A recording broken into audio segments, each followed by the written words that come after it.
learn about Zelda Classic. And I expect you all to participate because I have a little curriculum for you all to follow, and I expect you to follow it. Allow me to get you the curriculum. Let's see here. Paste bin time.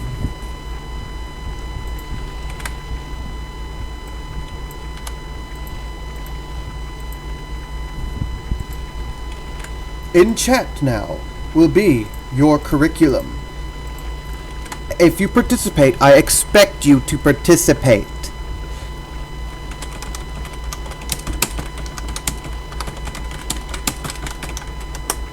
There is your curriculum. Now, as you can see on your list, at the very top part, we are going to start with the absolute basics. Now, remember, in the title of this stream is a download page for Zelda Classic. You will want to download version 2.50.2. Do not get 2.50.3, get 2.50.2. That's the one we will be working with today. And I expect you guys, if you're following along, to go ahead and go download that right now.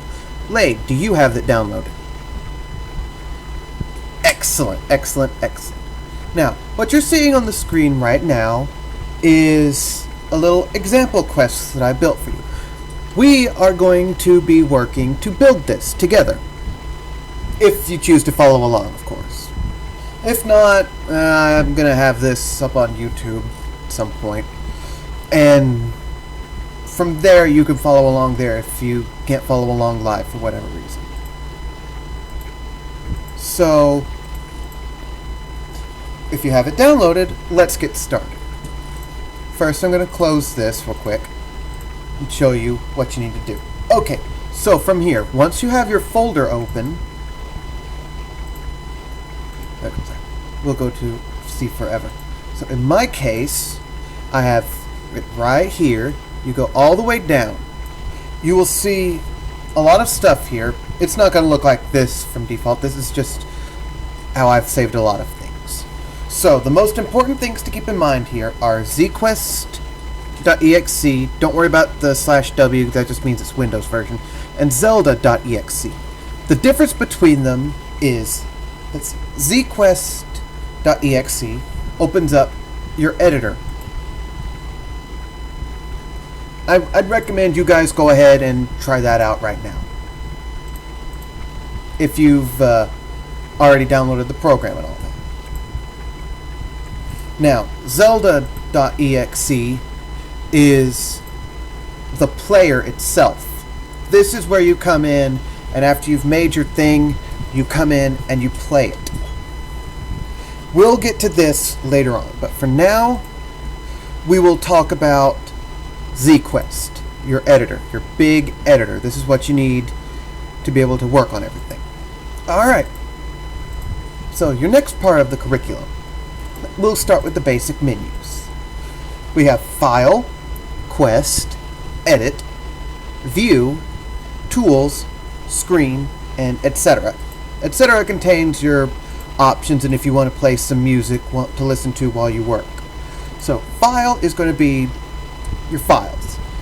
Starting up a new quest, opening, saving, your templates, you're probably not going to need to worry about that. Import, export, those are more advanced things, so we won't worry about that now. And of course, leaving the program. If you do that, it'll ask you if you want to quit.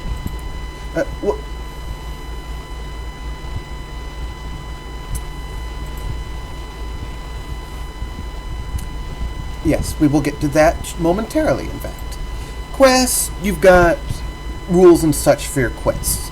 We'll get over these specific things as we go along, so don't worry about them too much. Just familiarize yourself with where it is. And if you see these arrows, that means that you can open it up to get another menu. Edit is going to be copy-paste. Maps is going to be something vitally important. In my opinion, shouldn't be under edit. We'll get to that later on. View is going to be things like the grid, such like that. Tools, going to be general tools for your screen. You're going to have what preview mode is that so you can test if various, we'll say, moving parts of your screen are working properly. Screen. This is other screen information. This is for the actual inner workings of your screen. We will get over the specifics later. And of course, etc. is your options. Now, if you have ZQuest open, let's start with New. Go to File, click New. You will get this screen. You have embarked on a new quest. Please specify which initial set of quest rules you want to enable for this quest. Quest rules affect the behavior and features of the game engine and how different your quest is from the NES game The Legend of Zelda. You have 4 options: Authentic NES, Fixed NES, BS Zelda, and Zelda 3-esque. Over here on the right, it will show you exactly what these do. Well, sort of, exactly. Don't worry too much about these rules that it talks about.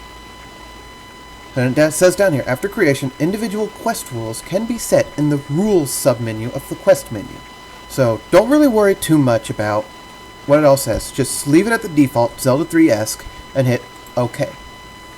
Now, from here, you will see this blank blue thing of nothing. Hey guys. So, from here, like I said, you see a blank blue screen. What do you do with it? Well, this is where you place down your tiles. What is internally in the engine called combos. As you can see up here in the upper right, we see some little listings. They say combo 0, C-set 2, none. We have little arrows, a blank screen right here, and these 3 listings of what look like objects. These are your combos. Now, what exactly are combos? Combos are what the engine refers to as a combination of a referenced tile, an animation, solidity, and a couple of other things that we'll get to later. Right now, the most important parts are your tile, which you will edit by clicking right here on this tile, and the solidity, which is this red square right here. Whenever you click, whatever is red, that's solid, which means nothing can walk into them. Whatever isn't red is passable. So we'll leave that alone. We will start right here with this tile right here, your basic mountain tile. Yeah, it pretty much is. Also hire you. Alright, so to select your... I know, that's why I'm just saying hi. So, to select your combo, all you have to do is hover over it and left click it. If you right click, it brings up this menu that lets you decide what you want to do with it. Edit it, go to its combo page, or go to its tile page. For now, we'll just left click it. And what you do is you hold left click, and then you drag it along the screen wherever you want it. You can single left click if you want, to just place one at a time. But why would you do that if you're going to be placing a whole row of them? Now, another important thing is you can't just have solid combos. You've also got to have things that aren't solid. So, we're going to take this little tile, combo 12, and we're going to plaster that around the screen. Right in these empty spaces. And there you have it. A screen. Now, we'll go to File, Save. Now, it wants us to give a name. So we'll say class example.qst. .qst is the file type for Zelda Classic. And now we have class example.quest. So from here, what do we do? Blade, what do you think we should do? Ah, he's already added by default. Some what? We'll do that in a bit. But first, what we'll want to do is test to make sure this even works. So, what we'll want to do is we'll jump over to the player. I'll just close this out real quick. And what you do is, whoops, wrong one, see forever. You go over to your file and you open Zelda.exe. It'll bring up this little page, or this little thing. So you get to your title screen. From here you get your, sorry, I didn't even do it with that. So from here you've got your, after your title screen, you've got file select. So what you'll want to do is go, oh, by the way, can you guys even hear the noises this is making right now, or is it making no noise?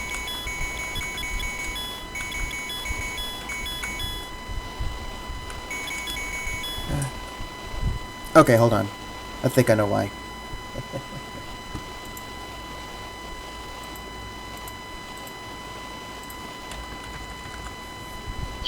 Should we open the full screen? Yeah, I'm just, oopsies. Let's see, settings, sound. Yeah, that looks fine. We'll run with it right now. Okay, so you'll want to go down to register your name. Hit enter on it. You'll use the keyboard for this. You got up and down, left and right, of course. Enter is your pause to select this. We'll start with class. Of course, the sword button is DLC. You have to pay for that. Huh. Sorry. Wretched buzzing? What wretched buzzing? Where? Where's a buzzing? I don't hear any buzzing. Not on my stream. You don't hear any buzzing on my stream? Oh, on the stream? I don't know. Yeah, it might be from the microphone. Oh, I hope not. Not constant noise. Okay, hold on. Let me mute the microphone. Check that real quick. Not constant noise. Okay, hold on. Let me mute the microphone. Check that real quick. Might be here. Maybe it was. It might be. I don't know.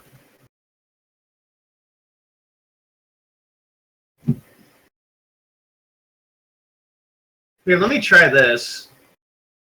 Let me know if this fixes it. Okay. Let me know if this fixes it. Okay. No, the minute that I turn on my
Sorry guys, I think we're gonna have to deal with the buzzing. My normal headset's not exactly working properly. Also, oh gosh, it's the Matrix. I know. That's what Zelda Classic does by default. Okay, so. Honestly, I don't know if it's your headset because you sound fine in Discord. I know, that's a strange thing. It's because I had to grab another headset I had spare that has a microphone and it's just buzzing. Let me see. Yeah, I don't know. Turning off my fan works. Or you know what it could, be? Recording devices, properties. Let's see. Custom AGC. I don't even know what that means. Did that fix anything, guys? Huh? Did that is it too low for you guys? Guys, can you hear me? Guys? Yeah, I hear you. Okay. Sorry. Yeah, I can hear you. Sorry, I had to rewind my Stocky. But, well, anyway, we'll just continue on. So, from... The buzz is much quieter on stream now, so it should be fine. Oh, good. So maybe it was my fan. Okay, so anyway, from here, we have you go down, register your name, we'll type in class in the player. From there, you will hit, let's see, what is it? I believe it's Z or X. What you want to do, click the program, go up to settings, controls, key buttons, and it'll tell you what A is. You want whatever that is, you will want to hit it. And I think by default it's X, but I can't recall. But for me, I set it to Z. So it'll bring up this screen. It says game type, normal game, quest, first quest, status, empty game. That means that the minute you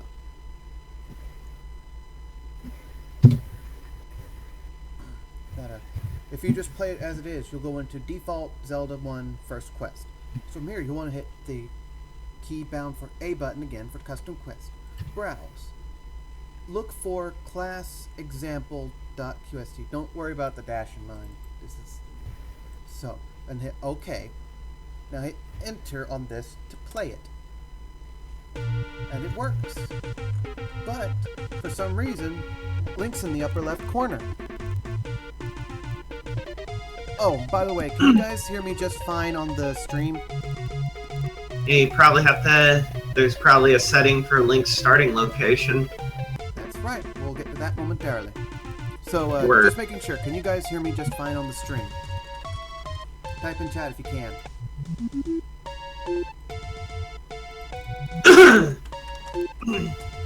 Yeah, I muted the stream for a second. I can hear you on the stream.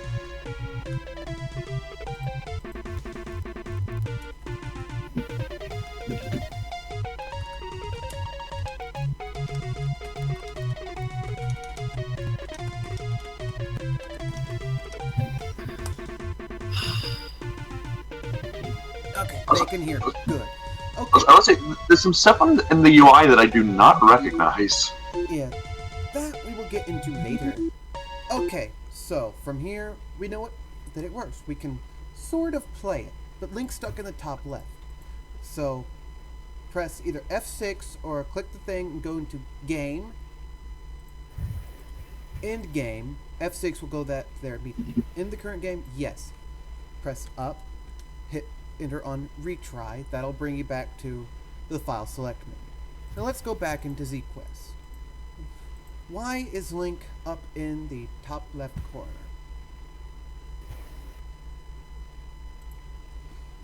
That's easy. All you gotta do is go down here to these blue squares that say A, B, C, or D. A is going to be where you start out as. So you click that. Now you click anywhere on the screen that you want to start Link on. We'll start him right here. Now we save again, or you can hit F2 to save. Like this. Now if we go back into the player and start up our quest, finally we're able to walk around. But as you can see, we can't really do anything either, because we don't have any items, except a shield. So, we'll end the game again, retry. So, from here, what do we want to do? Now, before we move on to the next part, there are a couple things I want to talk about. First of all, C set up here. This is color set, which C set is short for. What it is there is a list of color palettes, 16 colors in each, that you can go through. There are 13 C sets. No, sorry, 12 C sets, 0 through 11. You can press minus to go backwards, or plus to go forwards. Typically, the ones that you'll want to use are 2 through 4 for your screen. For example, by the way, no, I think you still have it set to the. I think you have it set to the player instead of the editor. You're right. Sorry, I keep forgetting about that. Yeah, sorry. So if you look up here where it says C set, I'm going to press minus, and now I'm going to press plus. Now, as you can see, it cycles up and down through color sets. 2 through 4 are the ones you'll mostly want to use. In this tile set, I would recommend just 2 and 3. So here we can, instead of green, we could have brown mountains.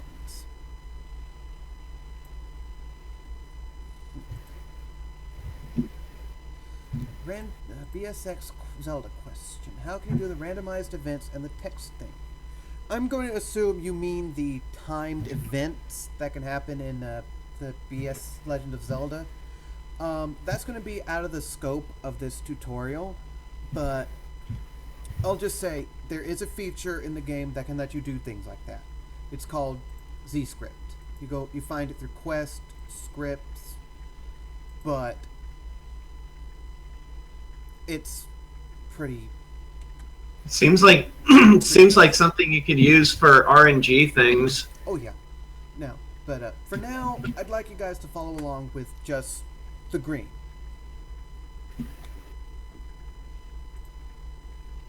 So just a basic green tile set here, or green mountains. You can also add in other little tiles here to make it look a little prettier.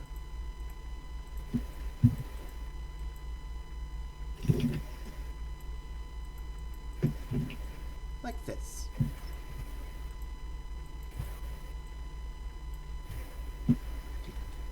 Now, for a little homework for you guys to work on real quick, I'd like you guys to try to build another screen on your own using this little incomplete base that I have prepared for you.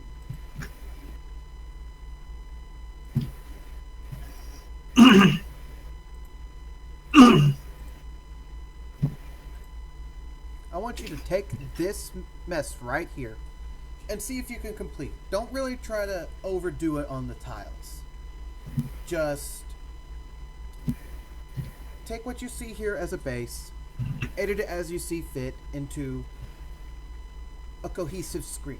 And then I want you to show me what you've made.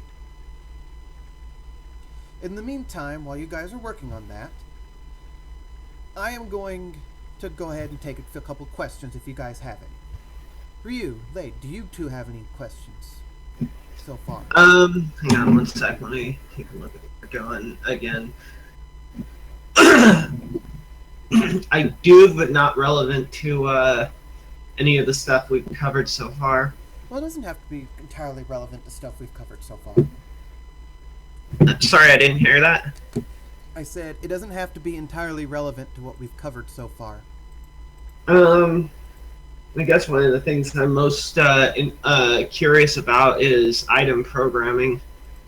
Ah. That seems really complex. Item programming, as in making entirely new items? Yes. Well, that is indeed possible. That's done through scripting. Figured that might be the case. Yeah. I might Scripting do a tutorial on that one day. Huh? I said I might do a tutorial on that one day. But just know, scripting actually isn't as hard as it looks. It's a lot of very simple commands that you just put. It's basically like a puzzle. Another quick question. Again, this is sort of meta, almost. Well, not really, but I'm just wondering. Do you think you'll be posting this also on YouTube? Oh, of course. I just have to figure out how to download the VODs. Oh, that's easy. You can actually just cross post directly to YouTube via Twitch. How? When you make a highlight, there's there's also an option that says export to YouTube. Oh, I need to do that. Thank you. Thank you. My pleasure. Okay, so Everyone's learning something today. yeah. Okay. No, while you guys are working on that later, you doing the homework too? Not right now. I'm catching up on art. I'm working on it right now. Okay, good, Lade. I was actually asking Lade, not you, Ryu. Oh, sorry. Okay, but to what?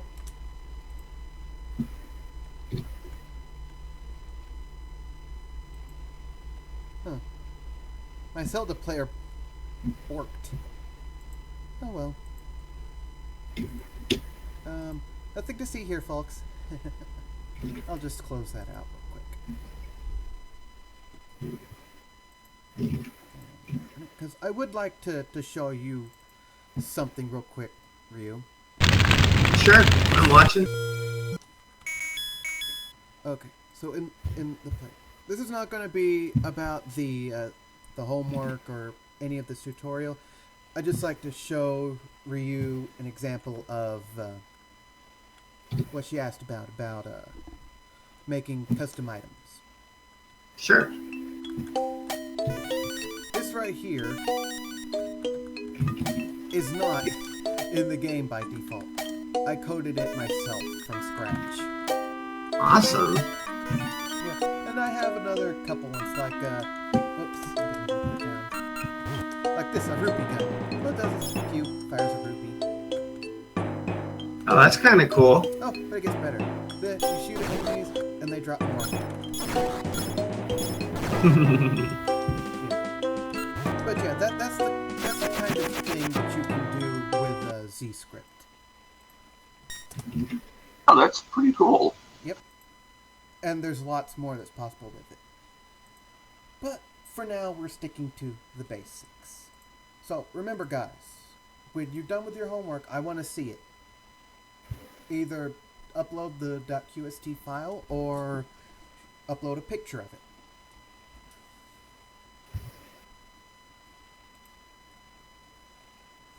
Now, Lade, do you have any questions? What is it? My main question would probably be something that would be one of the next things you'd be teaching anyway. How would you be able to do a screen transition between the initial screen we made and this new screen? That's a good question.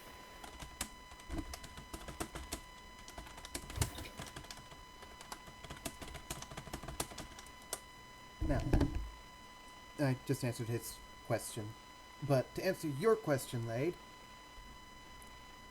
that is actually a topic I'm about to get on.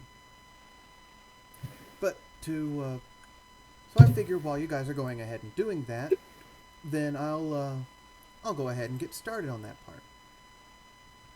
So it's really quite simple. That's all you have to do. Literally, all you do is the game automatically does a screen transition for you. All you need to do is put in your tiles. So you how do you do a circle wipe like on Star Wars? Ah, Sorry. that's in the quest rules. You go into animation, I believe. Oh my god, there actually is. Yeah, circle opening and closing wipes. That's what. Oh god, there actually is. I was just fucking around. That's sick. I love it. So that's all you need to do to do a transition. You just have walkable tile going to the edge of the screen, and then you just walk off the screen. It automatically does that. Also, hi, Daravan. Hi, Dorvan. Welcome to the stream.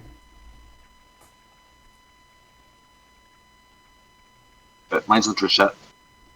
Oh, I want to see what you've made. Very nice. It's the picture of a wang. Okay, I'll stop. I'm sorry.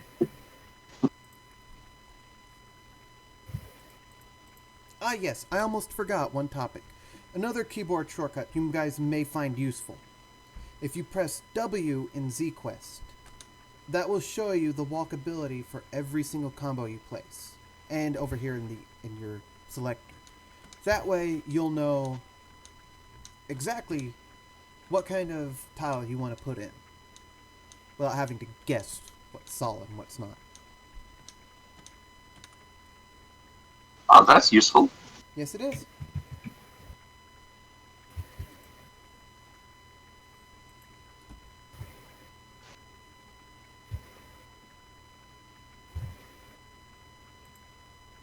I had to rebrand my push-to-talk because I accidentally very, found. very nice, Cobalt. I like your ideas here.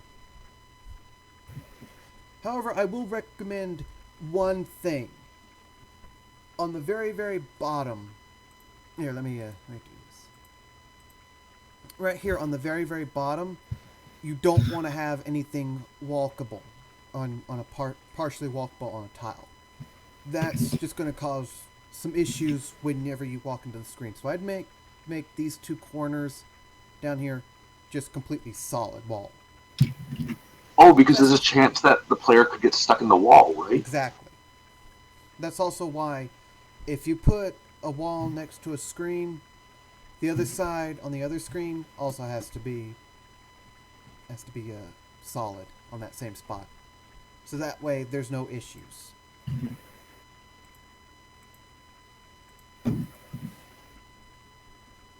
But other than that, very, very nice screen there.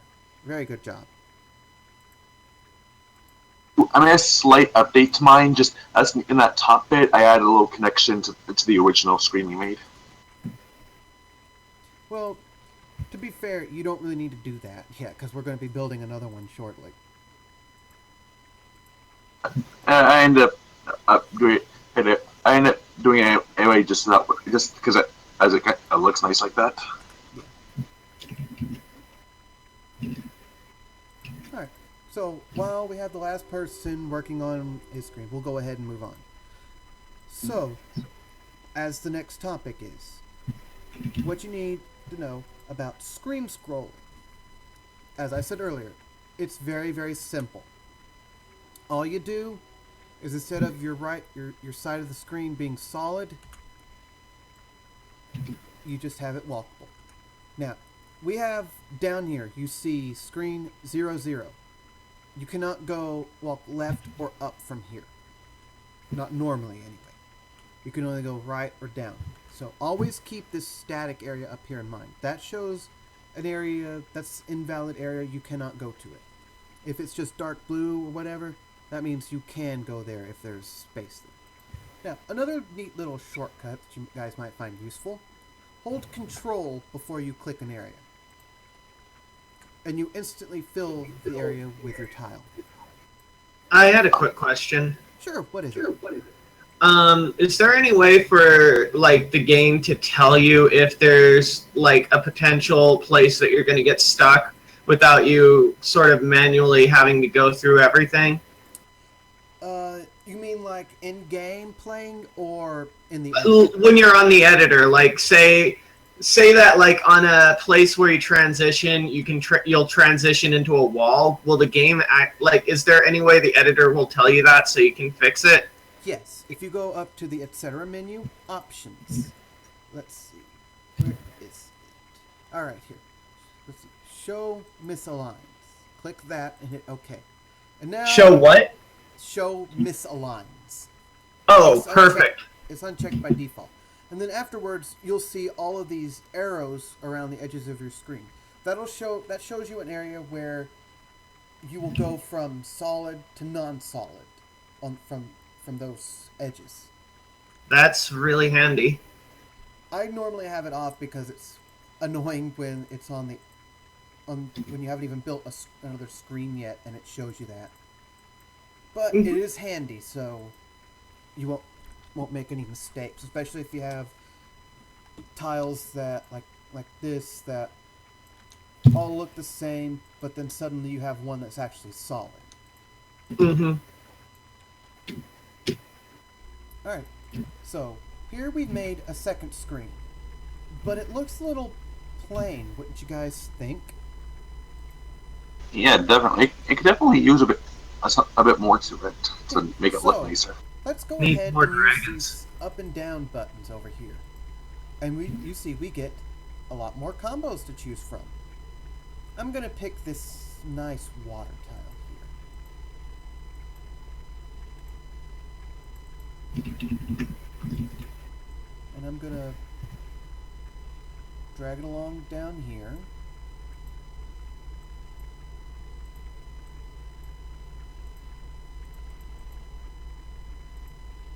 And make a nice little river here for the player to cross.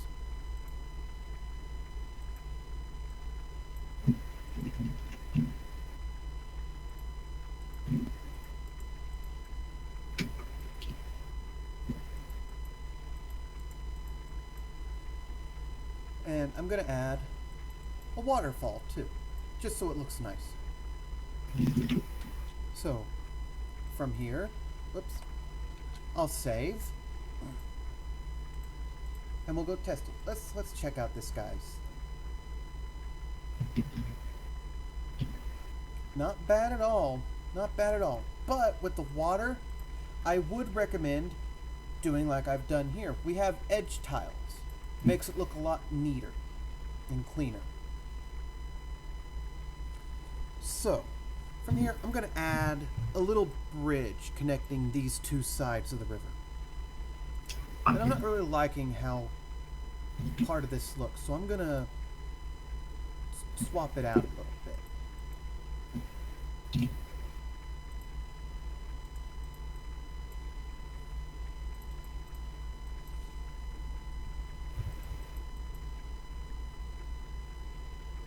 See, I'm going to extend this down a tile, just so that looks a little nicer.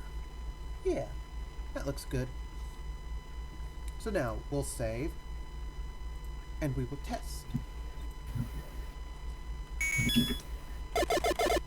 Unfortunately, that didn't save for me because I had to close it out.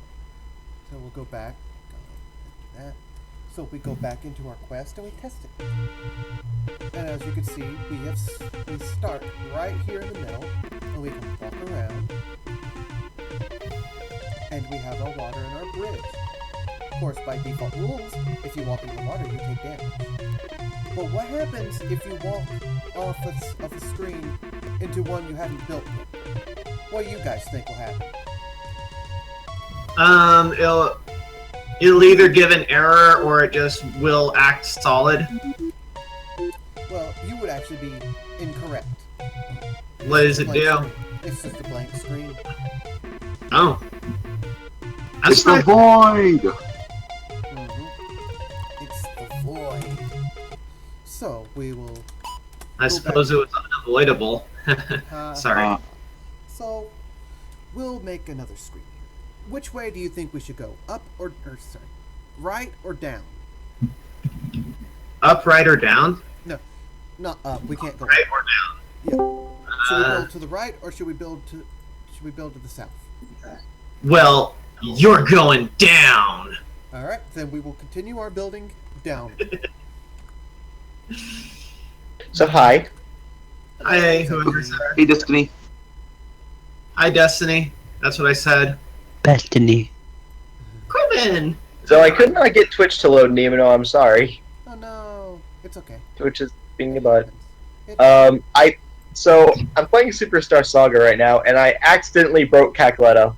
Okay. Well, don't worry about that right now. We want to focus on the lesson. Mhm. We'll talk about that more later. Okie doke. I'm just coming and say hi. Well, Hello. Snuggles for y'all, and I'll talk to y'all later. Oi. Talk to you in a bit. Destiny way. Bye. That was random. Yeah. I'm gonna ask what he did.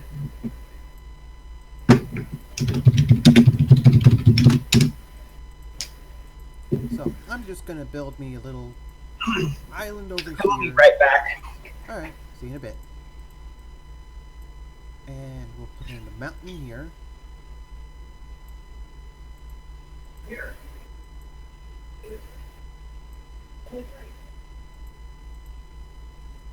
Whoops, wrong tile.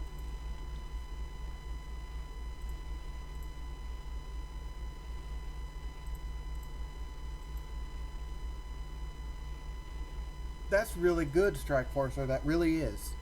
Oh, I think you're still on the player, by the way, Nomono. I know. So, here's the screen I've built to the south. And now we'll build one to the right.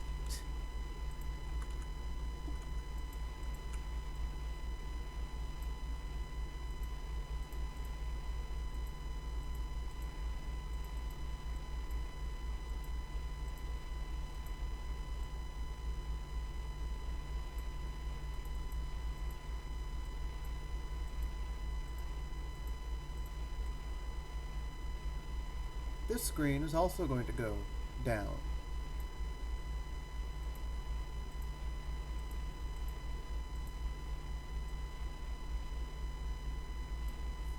Oops, I don't want to go that way.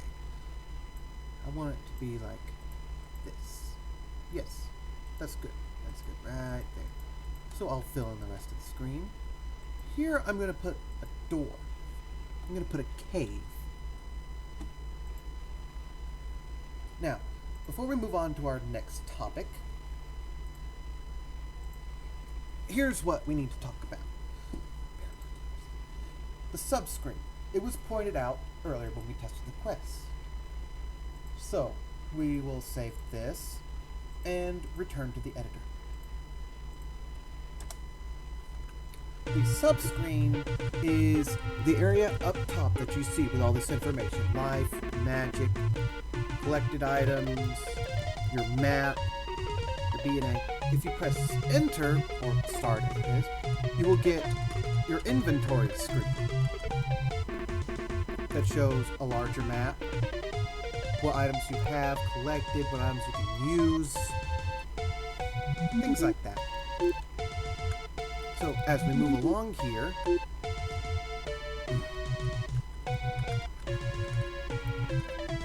we find this cave. We can enter it, but it leads to nothing.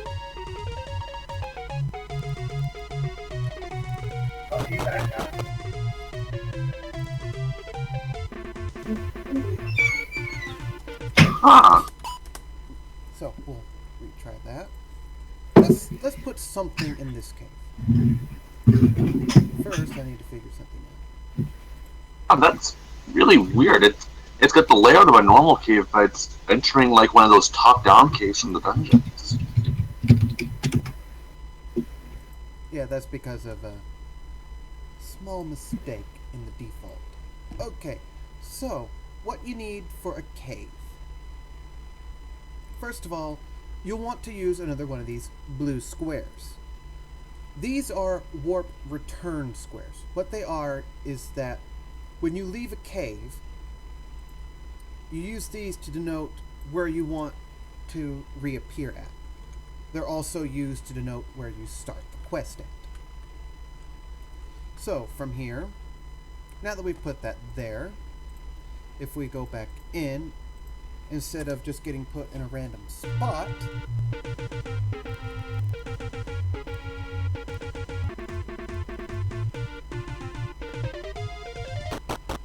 we'll see us going down the cave. Here, we'll come back out, and we'll walk back up the cave. To make use of this cave, we'll go into Screen.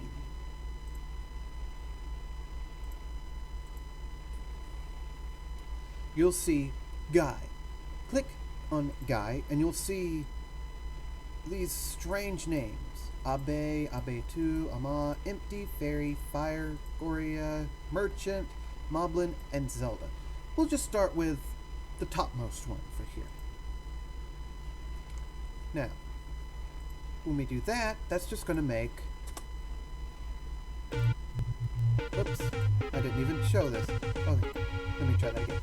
Click on Screen, Guy, Abe, Warp Return Square, Shows where you're going to return after you go to the cave, or where you started.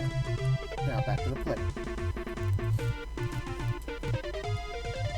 We'll go back to that screen, and this time, instead of it being empty, we should see someone there. Do we have a surprise visitor? We do. But he says nothing, not even if we walk up to him and mash the buttons. So, what do we do to fix this? What we do is we go back to screen, message string. But we have no strings, so what do? We go into quest, strings. Now we can go here and click new string. We'll type, say, what should we type in? Hello world. Now, instead of going through screen message string again, we'll press S. Select message string, hello world. Save. Back to the player. And now when we go to walk and talk to him,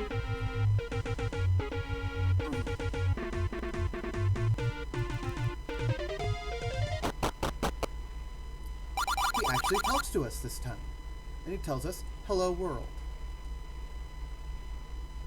And now we can leave.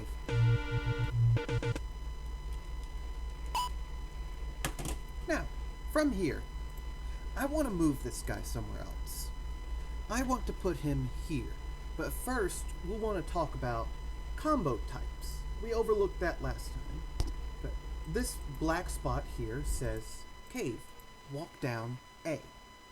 What that means is if you go to the editor, to the combo editor, go to type, if you select a type and then press this question mark button, it tells you what it does.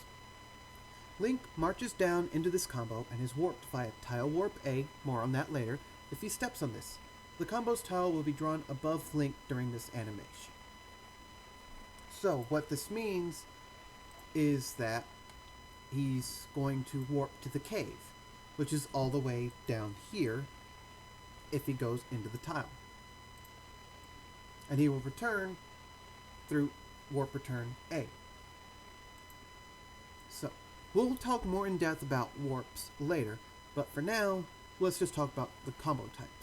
We've got cave, we have water, which is you can drown on it, you can't walk through it, and certain enemies spawn on it. You have this Armos, which spawns the enemy if you touch it. Same with this grave, it spawns a different enemy. This bush, if you have a sword, you can slash it. So, with that in mind, let's put a guy here, give him a string. Let's change the string to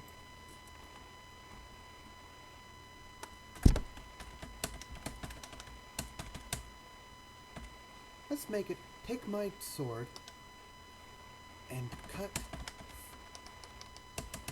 some bushes down. Now, how is he? Oh, what is it, Lade? I encountered a weird issue with the first string we created, where when I went to the screen, I didn't even go into the cave, and the guy was appearing on them in the overworld with saying "Hello World." Right. That we'll go ahead and get into that a moment. By default, it's supposed to not do that, but go into Quest, D-Maps, select the first one there, click Edit, go down to Flags, and the topmost thing says Use Caves instead of Item Sellers, click that, and then Special Rooms and Guides are in Caves only. That should happen by default on the very first D-Map. We'll go more in depth on D-Map stuff later on, but for now, we should talk about that, because you'll want to click these two things right here. Alright, I've got them checked off. Alright, good. Alright, now we'll save. But, how is he going to give us a sword? He didn't give us anything last time. For that, we go to Screen, Room Type. Now we have all these different room types. Half Magic Upgrade, Feed the Gloria, Ganon, Potion Shop, Special item. We will pick special item. Now this opens up a new option over here in the screen. Special item. By default, it's a single rupee. We will change it to sword. Press S. And it'll bring you down to the S stuff. Go down to sword 1, wooden, click it, and click OK. Now, save the screen. Save the game. Go back to the player. We'll open up our quest.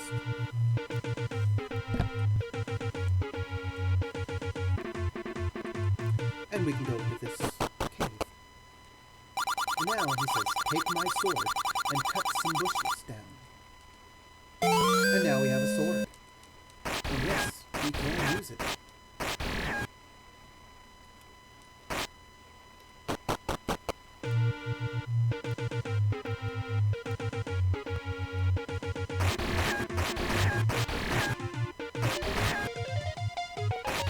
But nothing to use it on.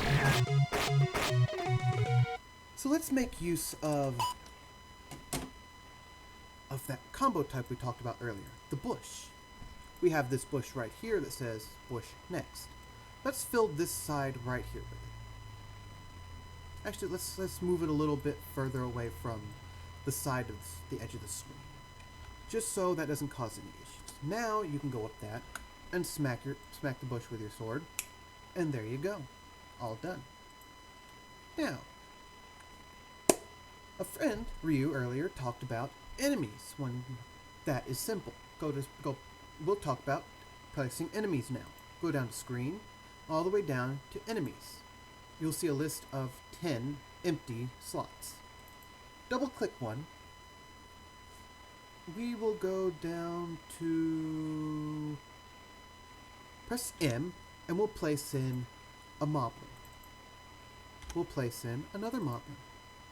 This time we'll click moblin, press C to copy, click an empty spot, and press V to paste. Now you have 3 moblins on this screen, ready to attack Link.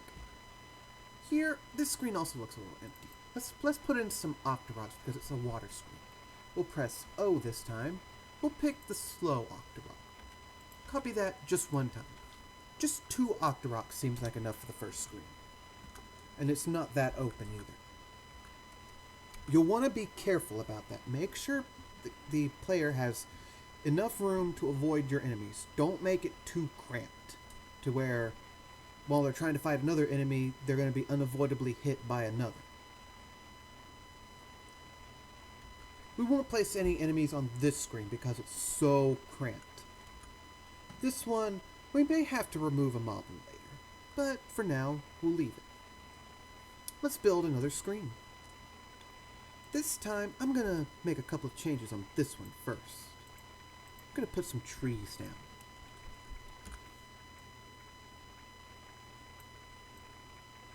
I'm going to build a little forest down here.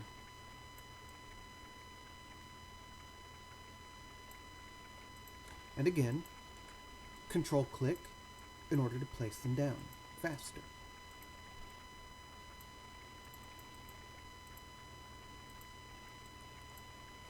That looks pretty nice right there.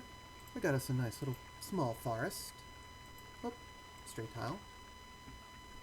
On this screen, we will, instead of going down to screen enemies, we'll press E to immediately bring up the enemies dialog. Press M for moblin again. Copy, paste 2 times. If you make a mistake, instead of trying to click in and then click none, just press delete, and that immediately clears the slot.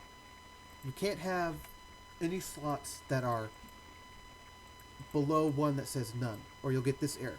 Enemies won't appear if they're preceded by none in the list. So what you'll want to do is just have it say, just list your enemies top to bottom. No nuns in between. So we'll have another 3 moblins on this screen. Let's make another. We'll go down a bit.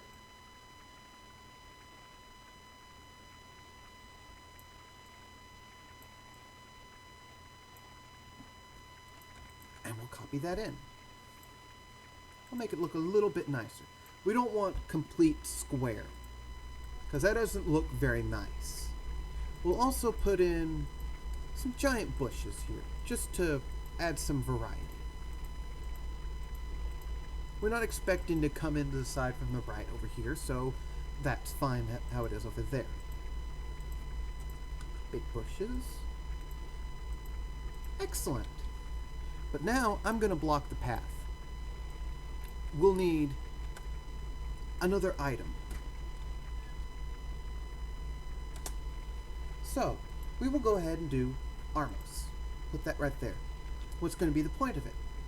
Well, we are going to put in what is known as an under combo. If you touch this and activate the Armos, it comes to life but removes the tile. What's put there? You don't know. But you can tell the game what to put there. So we'll go down here, way down here. Click on this combo 688. Doesn't matter what C set you pick, just pick 688. And we'll say stairs. And we will go to screen, under combo. Or you can't press U though. U is undo. So go to under combo. Currently it's nothing. But if whatever you have selected currently can be set as it. So set.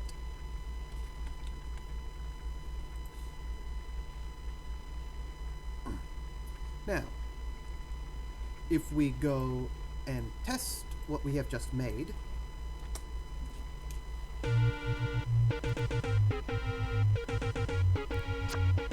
we'll go to the sword.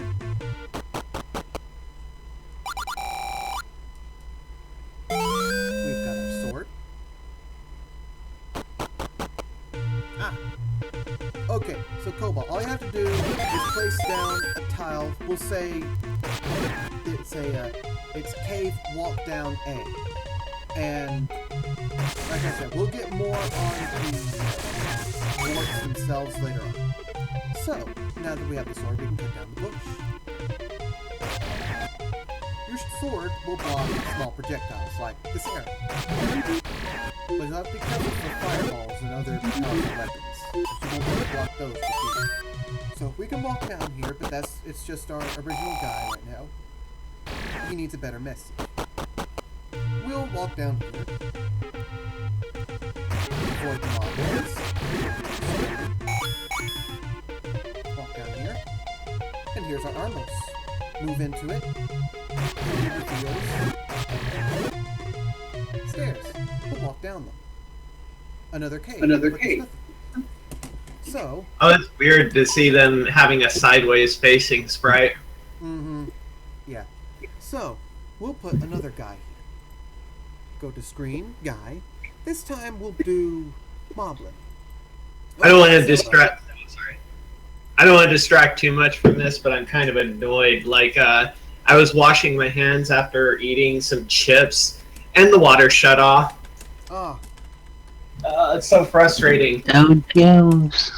Yeah, it's alright. They were just working on the line. I just used some saline solution for my contacts. Anyway, sorry, I don't mean to distract. So Go this on. guy, we'll give him a string of take this and buy a candle. But why? Room type. This time we will do secret money. Like those hidden Goria or Moblin rooms or whatever they are in the original Legend of Zelda, where you can go in and you get free money. So now, instead of special item, it says amount. How much do we want to give? We'll say 20 rupees. But what candle? Now, we will change the guy here. Let's turn him into a merchant. We'll give him a new string. Say, buy this candle and go burn a bush or two. So we'll tell him buy this candle. Say buy this candle and burn a bush or two. Room type. We will go to shop. What's a little arson between friends, right? Yes. From here, he will go... But how will we know what he'll sell? Well, you go to shop type. But you don't know what these are. Because you go to quest, miscellaneous data, shop types. Now you can choose one of these and click edit. You will be given a list of these items. We will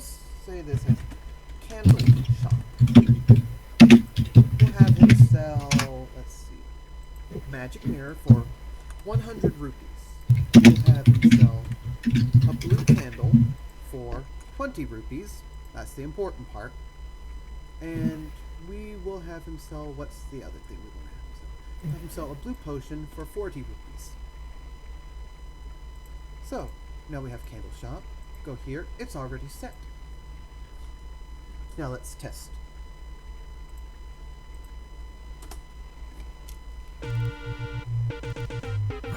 So, since I didn't save, I have to recollect the sword. But it's not that hard to get to. Just right here. Take the sword, put it down. We'll go cut down those bushes. Hello, Spook Runner.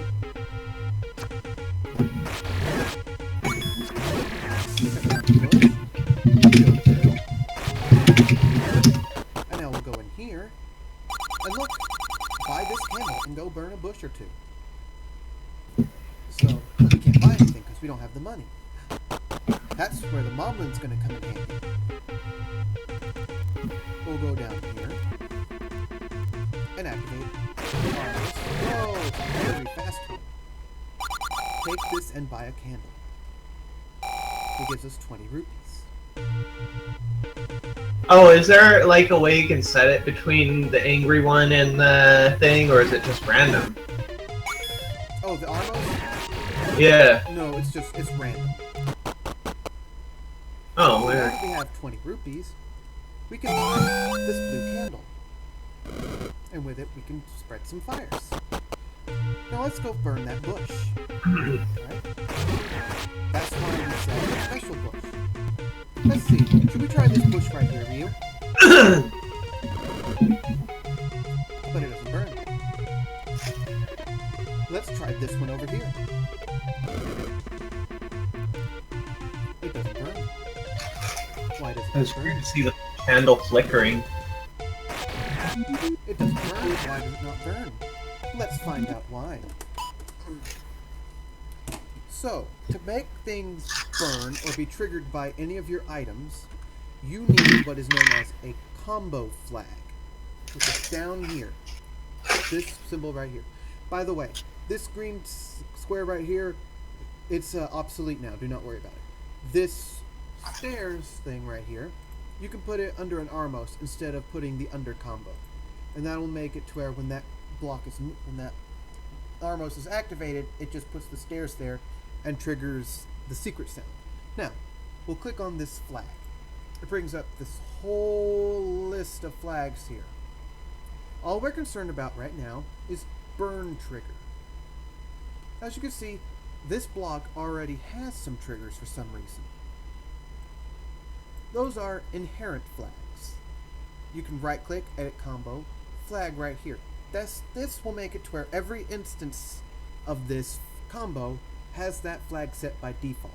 This one's by default set to a bomb trigger. It doesn't really look so nice, but it'll work.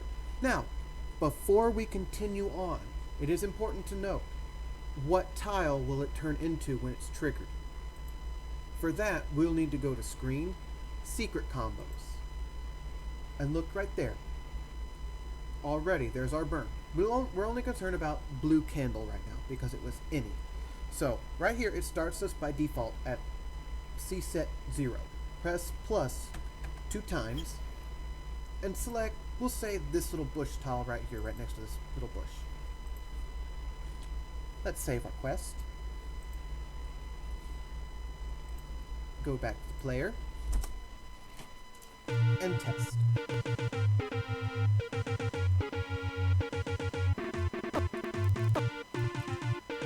I got hit a little bit there. So I may want to consider widening up that pathway there so the player can get to it easier. Hey, excuse me. Bless you. So we'll go through. Avoid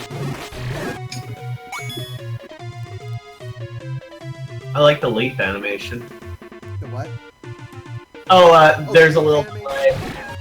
Yeah, from when you cut it a while back. Mm-hmm. So we'll get the money. Also note that we spawned here because we forgot to place the return arrival square. do that when we head back to the editor. We'll head back up here. By the Actually, it doesn't seem that bad to start there, because if you start too close to the Armos, it'll activate. Yeah, that is true. We'll burn that moment because it was in our way. And now, if we use our candle, we burn the bushes, and now we can move on. Now, this time when I hit F6 and end the game, I'm not going to hit retry. That does all our progress. This time we're going to hit save. Is there any way to make it so it only burns one bush, like the bush that it happened to touch? Because it, Yes. like you, okay. Instead of setting this inherent flag to 6, we can scroll all the way down to 94. Trigger self only. That'll mean when the bush is burned, it's only itself that's affected. So now we have that. I'm gonna set change the warp arrival spot. I'm gonna change it to right here, diagonal to it, just so it's right there. So no bad things happen. It's better to set it, even if it's going to be where it on. Oh, I'm sorry, I didn't even go back to the editor. Edit combo. This shows your inherent flag. If it says trigger self only, it only triggers itself. Gotcha. And I set the warp arrival square right here anyway. Even if Link was going to appear there anyway, it's safer to place it than have something unexpected happen and it warp you to a random spot. So let's build another screen on here. Oh, we don't want that. If it's not placed, does it go to the same tile every time, or is it just random? I genuinely do not know. So I err on the side of caution. Yeah, no, that's fine. I'm just making sure. You're not being a jerk. So here we've got the water back. Let's bring the water down. We'll have it make a little river right through here. We'll have a wide little bridge to go across. We'll make it brown, just so we have a little bit more color in this screen. And we'll do the same up here, just so there's a little extra color. So, from here, what do we talk about? So, next, let's talk about DNAPs for a little bit. Earlier, we talked about how you use these flags. Use Ks instead of item sellers, special rooms and guys are in Ks only. That way, your guy could appear only in the cave instead of on the screen. Now here, we're going to go down to the second one. We are going to say level 0.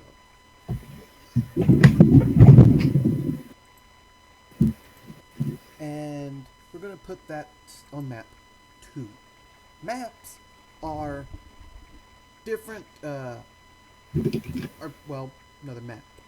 For example, right here, we've got screens ranging from 00 all the way to 7F. But what happens when you need more screens than that? For that, you go to Edit, Maps, Next Map. Now we're on map 2. So over here, we'll fill this screen up. We'll make it a little nice.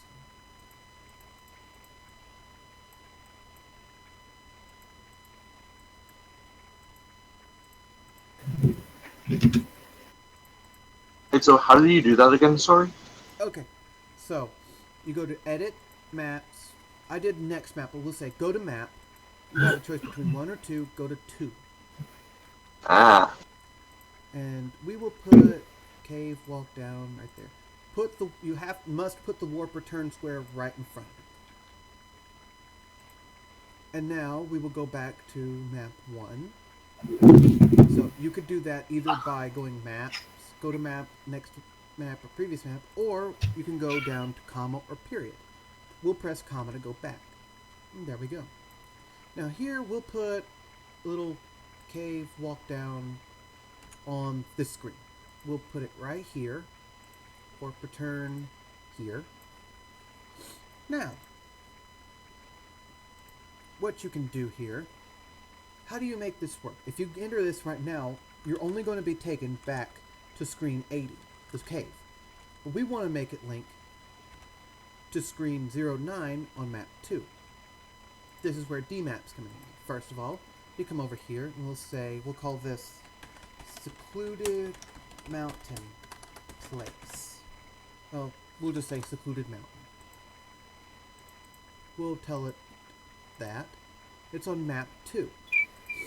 It's on 09. Level, doesn't matter what the level is, but type, you want to make sure that's overworld. We'll say the flags are use caves, special rooms, and caves only. Music here. Here you can change what music the area plays.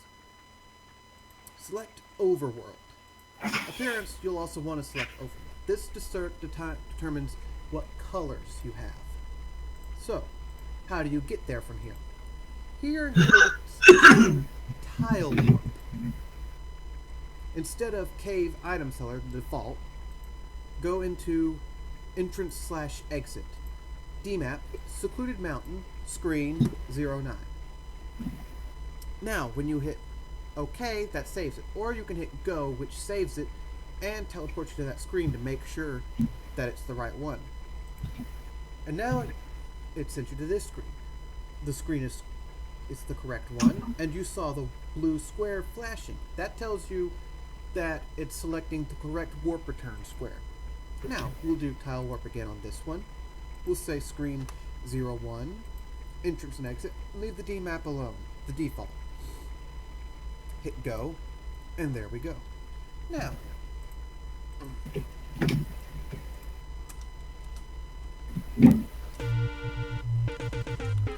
it seems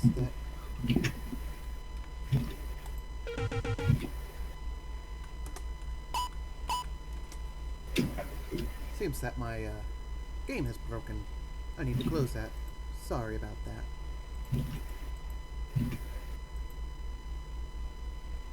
There. I need to reopen that. I don't know why it's doing something that it is. So we'll come back over here. Go to class. We still have our items from before. Now we have a new doorway. Let's enter this cave. See where it takes us. Now it takes us to our secluded cave, secluded mountain area. Let's go back. And it leads us right back here. Now, there's more that can be done with warps. Let's go back here. We'll make another DMAP. We'll make it overworld, map 1, music, overworld, flags, this is always the same. Hello, Max. Oh, sorry. Go to DMAP 2, select type overworld, map is 1, level doesn't matter, appearance. This time we'll scroll down. Hold on. Zoom high. Yeah, thank you. Sorry about that. Select. This is palette 011. Wow. I'm sneezing a lot today. Goodness. I know. Music, overworld, flags, that. From here, we'll go to screen side warp. Now here, you get to decide what warp type, where you warp to, but also which side of the screen triggers it. So, we will say here, we'll go to screen 12 on DMAP 2 with a type of scrolling warp. This way, it's not an entrance and exit, so we don't need to place the blue square anywhere. All we do is it just scrolls us right to the next screen. Now we click down. It makes it say A. We can click it again to make it say B, C, D, or no warp. We'll leave it at A. That takes us here. And on here, we will say side warp up to screen 02, scrolling warp on DMAP 0. Now, what will this look like in game? We can find out by going to Screen, Palette, and selecting 0, Palette 0, 1, 1. And we could do the same for this screen. Now here, I don't think we'll want to keep this palette forever. So here, we will say warp left to screen 21 with a scrolling warp. And here we'll warp back to screen 22 with a scrolling warp. Back to that DMAP. Let's test.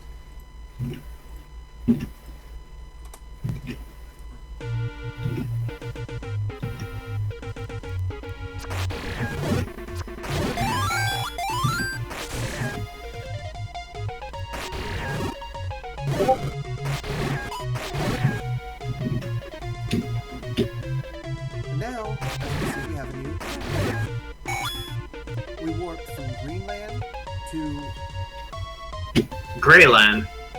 and now we warp back to Greenland. But what do we do from here? Looks very. Huh? Sorry, go on. What were you? No, what were you gonna say? I was just gonna say it reminds me of Oracle of Seasons, like when the seasons change. Yeah. I love that game. Me too. So from here, where do we go? I think we will return to the mountains.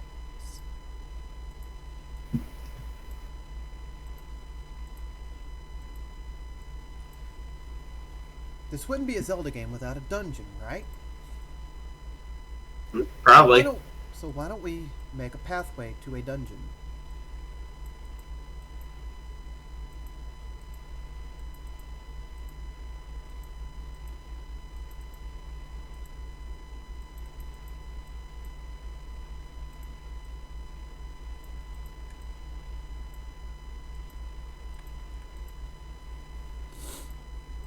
Still there? Yep, I'm still here.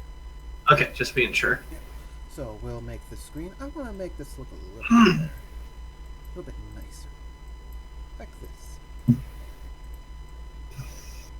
I might need a bit of help after Mono because I lost track at a couple points during all of this, so I am really confused. I'm sorry. It's What fine. part is throwing you? I lost track at a few parts. Specifically, he's saying items for the caves and also all the DMAP stuff. Alright. Well, give me a moment and I will help you with that. Because we are almost to your next homework. Glad I asked now instead of later then. Because you are going to need to know this stuff. So here, we will make a dungeon. We'll put it right here in the middle. Cave walk down, A. We'll port the warp return there. And we will give it an evil face. But we will not be working on this just yet. Now it is time for your homework. Holy shit. Okay, everyone. Your next homework. I want you guys to try to create 2 screens. And but they have to be on 2 different maps. And I want you to be able to warp between them. Using either stairs or cave walk down combo type. Okay. I will be checking your homework. Okay. I will also be taking questions now, if anyone has any questions they need answered. Okay, so Lade, what part did you say you got lost at? One of the parts I got lost at was with setting Endscape. I was able to figure out the merchant, but the sword and the rupees confused. I lost track of. Okay, so you know how to set the rupees and the sword? The rupees and the sword, I don't know. Okay, so from there you have to go to room type. You select your room type of special item, okay? That's under the screen menu. Screen, room type. Special. You got it there? Looking for special items. There it is. From there, once you exit out that dialog after pressing OK, you go back to screen. Now you have special item under room type. You click that, and that'll bring you a list of items to pull up, to select. And you select the item that you want. Oh, I found the sword on there. Okay. And for giving money, instead of selecting special item, you select secret money. And then instead of saying secret item under room type, it'll say amount, and then you type in a value. Now, did you catch how to make the shop? Yeah, as I was at least able to catch how to make the shop. I am going to just quickly test the stuff now that I actually have this, get the sword. Awesome. Okay, and did you catch how to do the warps between D maps? The work between maps was another thing I lost track on. Okay, so from there, all you do is you go to Quest, D maps, select a D map, any type, and you give it a map to work with. Then, when you want to make your warp, put it down cave, walk down, or stairs, click screen, go to tile warp, then you put in... Oh, shoot. Phone's ringing. I'm sorry, Namono. I have to answer the phone real quick. Okay. Just really quick while they're doing that, Soul says hi, and they wish they could be there, but they're at work. Oh, thanks. Okay. Silly Soul. Oh.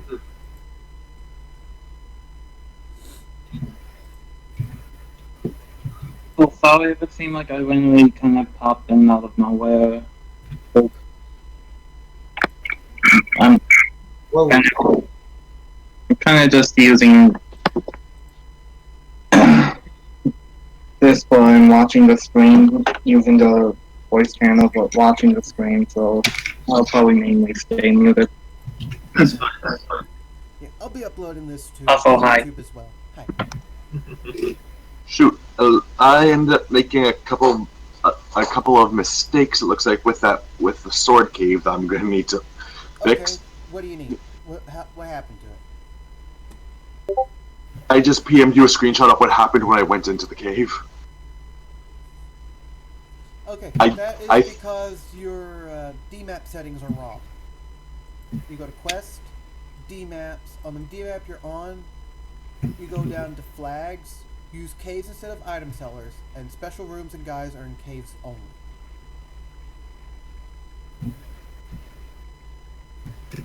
Alright, and the other issue, I think I know how I'll be able to fix that, because the other issue I encountered was that I spawned in the lake. I just forgot to put the tile for when you exit the cave. Right. Now, now about the warping between maps, you go to Screen, Tile Warp. You set your type, but do not make it one of the first two, or it's not going to work. Then you set your DMAP that's on a different map, and then set the screen that you're going to warp to. Why won't it work on the first two? Because those will send you to either screen 80 for cave or item seller, or 81 for passageway. Okay. So those aren't for actually warping between screens, except for passageway. Gotcha. But we'll be getting into that for the yeah. We'll be getting into passageways when we get into dungeon. Gotcha. Okay, I must have made a mistake with the passageway, because it ended up warping me off the right edge of the actual map. Okay, can you show me what you mean? Hang on. Yeah, give me a second so I can get another screenshot. Okay.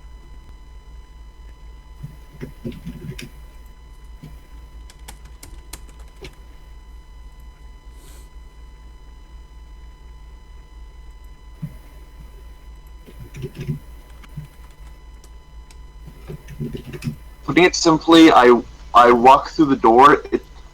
The thing after it does the transition, it does an upward screen scroll, and it looks, and from the map changing, it looks like it did send me to another map, but it sent me to the void as well. I'm not sure what you mean at all. Basically, I went to the door. It did the normal animation. Then it did another transition animation, and then it put me here. Did you put the warp on top of a door?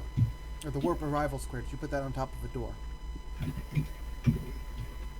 It's the warp arrival space on the other map. Yeah.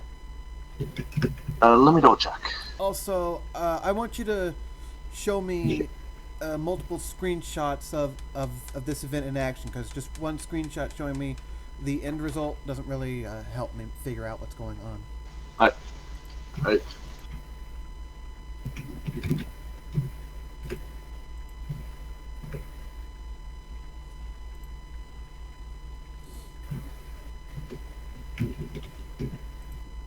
So, is anyone else in chat doing their homework? I will be, I think, eventually.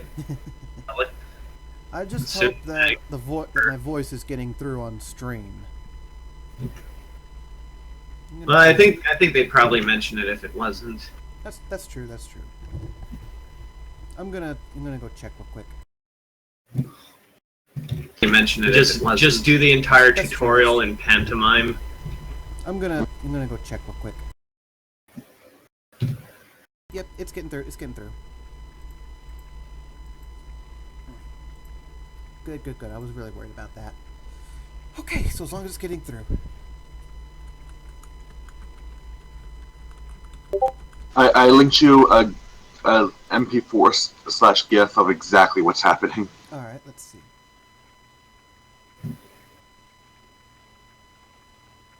Okay, then what I need you to do is, I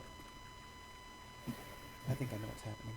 Okay, go to screen, tile warp, and tell me what exactly it says for your warp type. On the first map or the second map? On the first map, on the one that it's breaking on. Alright. And so, edit maps, go to map. Alright, and where do I have to go to check, sorry? Go to screen, tile warp, and tell me what the type of the warp is. Entrance / exit. And what's the DMAP set to? I have it set to 1. Secluded mountain. Okay, and what screen? Screen 0. Alright.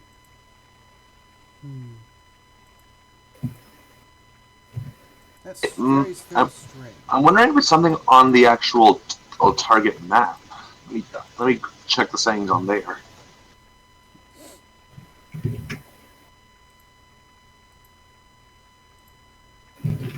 Upload your quest file and name it and tag your name on the end of it, and I'll check it for you as well. So that way we can figure out what's going on. Alright.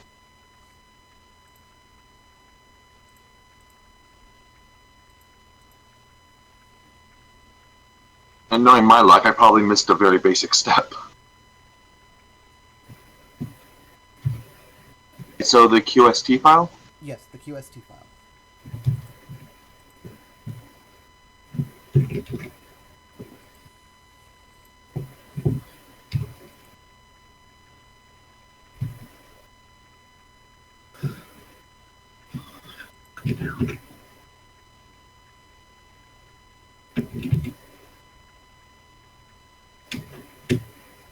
Alright, give me a second to upload the file.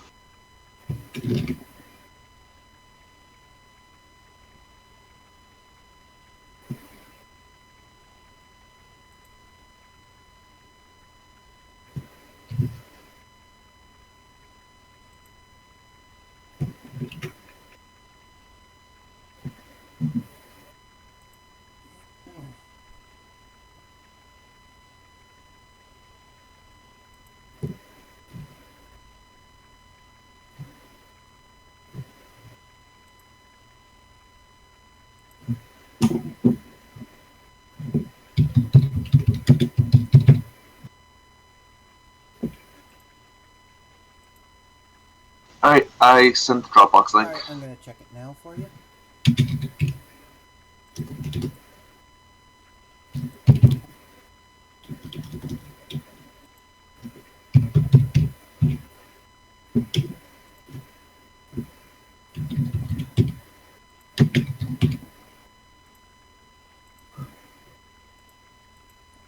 Let's check this together. Okay.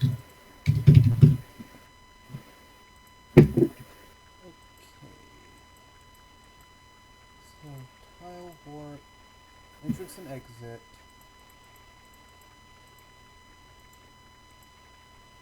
To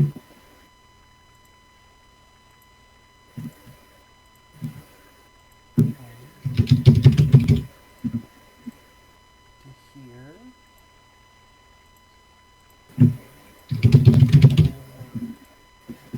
I think I see why. You put a scrolling warp back. Oh, I to did it. it. On a map 2, screen 00, you put a scrolling warp back. Try Oh, that. oh, right. I forgot to actually finish setting up the warp back. Well, I mean, that shouldn't be a problem, but the fact that it's says set to scrolling warp may be a problem. Because it looks because as in the actual player, it ends up having me get warped like way off to the side, even off the actual map that would normally be on screen. Getting stuck in the rest of the UI. Yeah. So you may want to try that. See if that fixes it.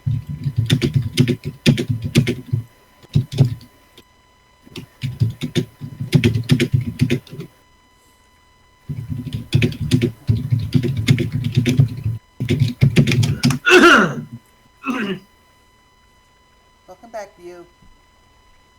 I've been here, I know.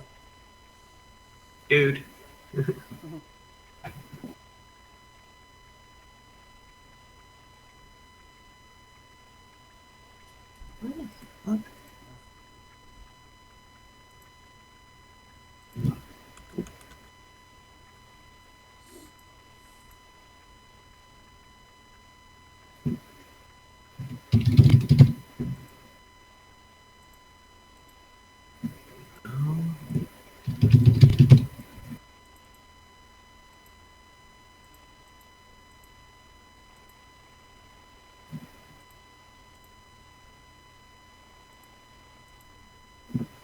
So how's it going, Lade? Is it working now? Oh, I was able. It successfully transitioned to the other map and right back to. Perfect. Perfect. All right. Then let's build a dungeon. For this, we're going to need to go and make a new DMAP. Oh shoot! The sword guy isn't even appearing in the cave. Oh dear. Which I cave? appear to have broken everything. I don't think you broke anything.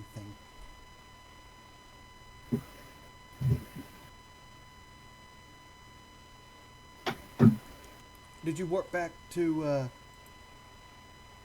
DMAP 0 or DMAP 1?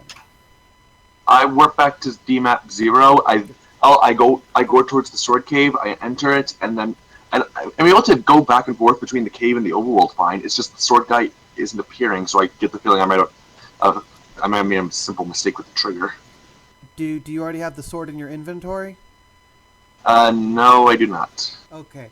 Go to screen and room type. Check to make sure it's even set to... Yeah, it's a special item. Okay, did you set a guy there? There's the problem. Because you can't just have none, it has to have a guy. I forgot to set It the doesn't have to guy. have a message string, it just has to have a guy. I remember to set the message string. I just forgot to set the guy. Yeah, but that's why nothing happens. Alright then, let's move on to dungeon crafting. We've only got half an hour left though, so we may not be able to get through all of it.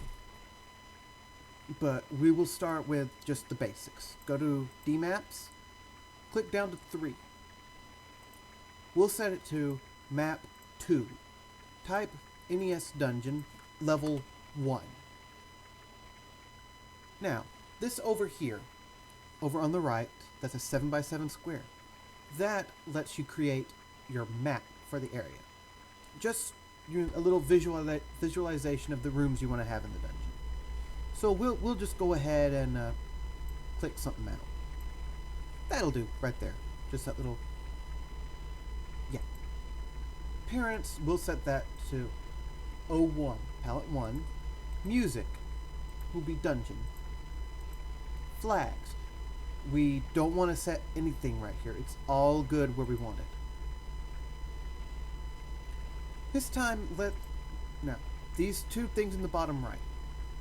Continue is the map, it's the screen where if you save the game and continue, or if you die and continue, that's where you'll respawn it. We'll put that at 7-4.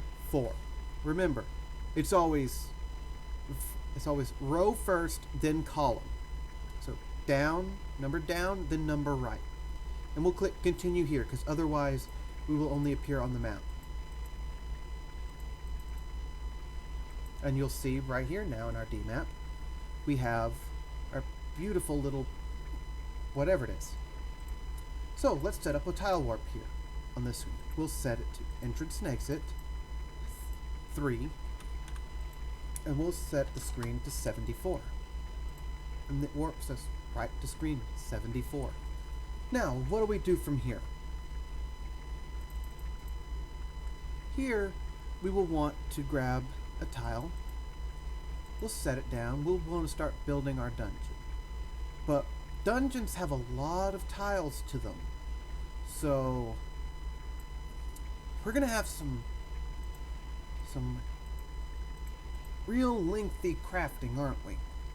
We can make it easier. If you go down to screen 83, this right here is a template. I'm just going to move it over. We'll go to screen 84, press C, move back over to screen 83, press V. We'll use this look for a dungeon. Now, with our floor tile selected, go up to Tools, NES Dungeon Template. This copies the contents of screen 83 of the current map. We'll say yes, a floor. Click OK. But the walls look strange, don't they? They're off color. So we'll go to Screen, Doors, Door Combo Set, Z1 C Set 2. But it doesn't instantly fix it. So we'll go back to the Dungeon Template, click it again, and there we go. But how do we make this work as a dungeon? Well, since we've set this as an NES dungeon, we're going to have doors, locked doors, open doors, shutter doors. We'll put the arrival square right there, and we'll put some statues in the middle of the room. Like this. Make it look nice. We'll save. Now, what this does is it lets you come in, and when you enter the dungeon, you'll walk all the way to right here, or right here, or right here, or right here, depending on your door. And you won't be able to attack on those edges, nor will an enemy be able to enter the edges. What? Okay. I didn't say it. So, we'll come to another screen. We'll do doors. Set 2, and we'll fix it. Now, to quickly get to the proper palette for this, we could go to Screen, Palette, select our palette, or for the first 10, 0 through 9, we can go to our keyboard and just press those buttons, 0 through 9. We'll press 1 for this palette.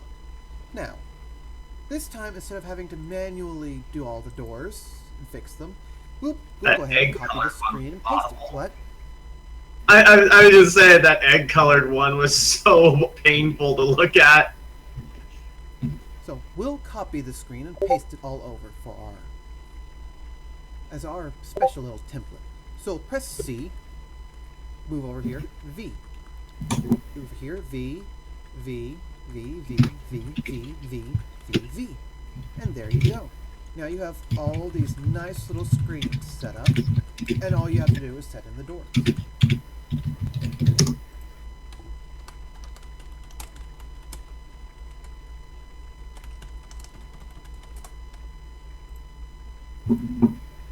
So we will want to set a door here. We'll have a shutter there, and we'll have a locked door up here.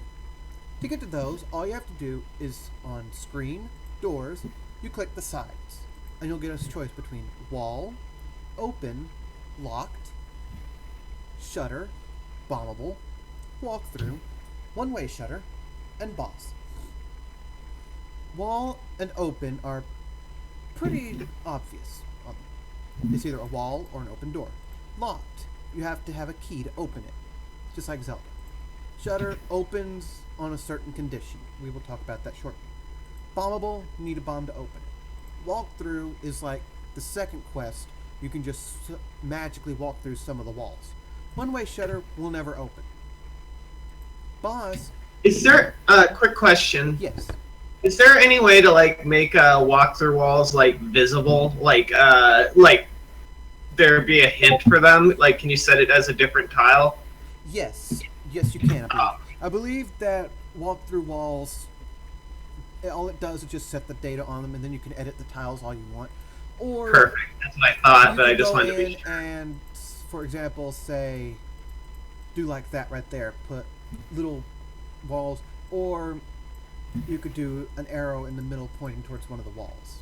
The main reason that I suggest that is just because one of the biggest problems I had with Zelda's second quest is that there was no actual indication that you could do that. I know. So That always bothered me. So we're gonna go ahead and set down some blocks just to give this room some character.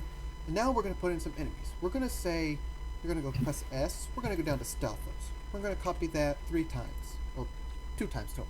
3 Stealthos. So when you kill all the Stealthos, the door opens. You'll come in here.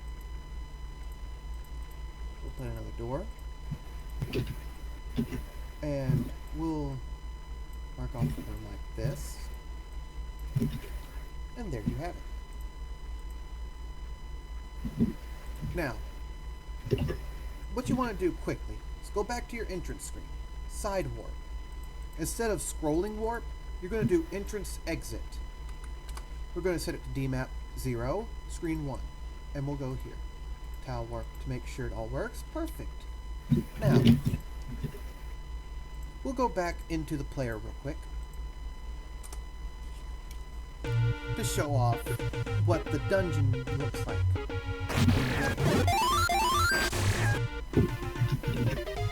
Because there are a few changes to how a dungeon looks in the game compared to how an overworld looks. Here's a question. What's that? Is there any way to sorry, give me 1 sec. Is there any way to set a continue point in the dungeon if you die? You mean like midway through the dungeon or at the start of the dungeon? Either one, honestly. Okay. To start the dungeon, all you do is on your DMAP settings, there's a button right below your map that says continue here.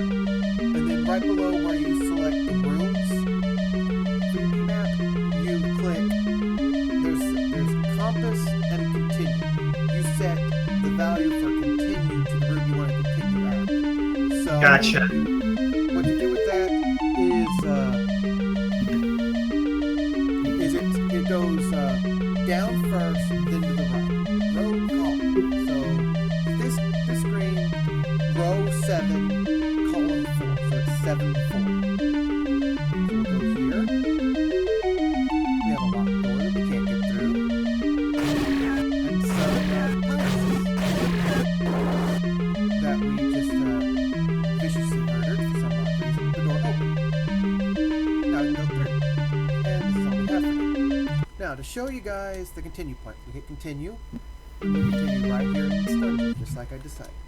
So we'll hit save. So that way, as we're testing this, we don't have to go back through to the overworld to get to it. So I'll go back to the editor.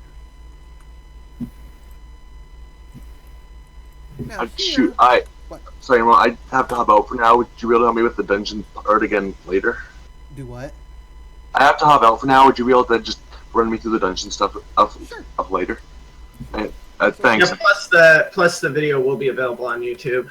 So here we're going to put some keys, just some flying bats. But we're also going to put in a key. So here, what you want to do is you go down here. You either go to screen, item, or press I to get to the item dialog, or you go down here to select the item location. You automatically select an item. We'll press key, K for key. We have 4 keys items to choose from. A boss key, level specific, magic, which gives you infinite keys, or normal. We'll select a normal key. Now we have this teal square up here. We will select a position over here for it. Now, how about getting this item? When we walk into the room, it's just going to be there. But wouldn't it be nicer if it only appeared when all the enemies were defeated? For that, hit E and click on flags. Now you have these flags. You have environmental enemies that don't count in your enemy list, enemy flags. Things like first enemy is ringleader. What that means is that the first enemy on the list, if it's killed, all other enemies on the screen will also die. Enemies always return self-explanatory. First enemy carries item. Means that the first enemy on your list will have the item on their person, and you have to kill them to get it. All enemies are invisible. You don't want that. Dungeon boss, we'll talk about later. Traps ignore walkability, which means they'll go through solid objects. Enemy's item, which is what we want. It will trigger. It will when the enemies are defeated, will make the item appear, and it won't appear until then. Enemy's secret means when all enemies are killed, secret flags are triggered. But only specific ones, which we will talk about shortly. Enemy's secret is permanent, same thing, only it won't untrigger once they come back.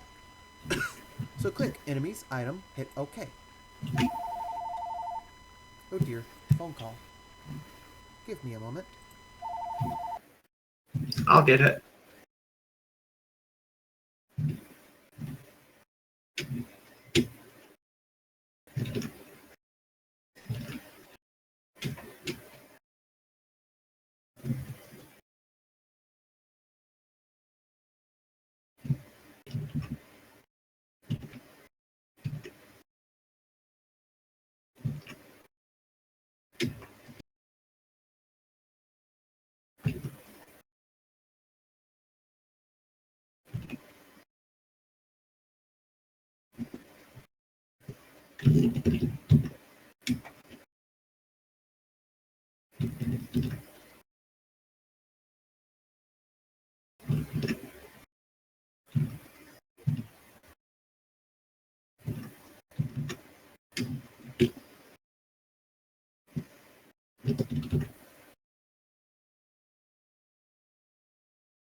So sorry about that. Okay, so where was I? Yes. The enemies. So you come in here, now that we have enemies make items spawn, come on, it will appear only once you kill the enemies. Now, let's see, what shall we do from here? We'll put a wall, an open door there. We'll put a shutter there, so that way another enemy kill room. Where is it? This time we will have 4 keys. No, not 4 keys. 2 keys and 2 stalfos.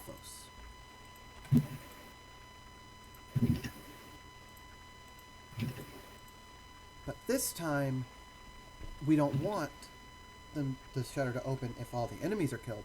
This time we want to have to push a block.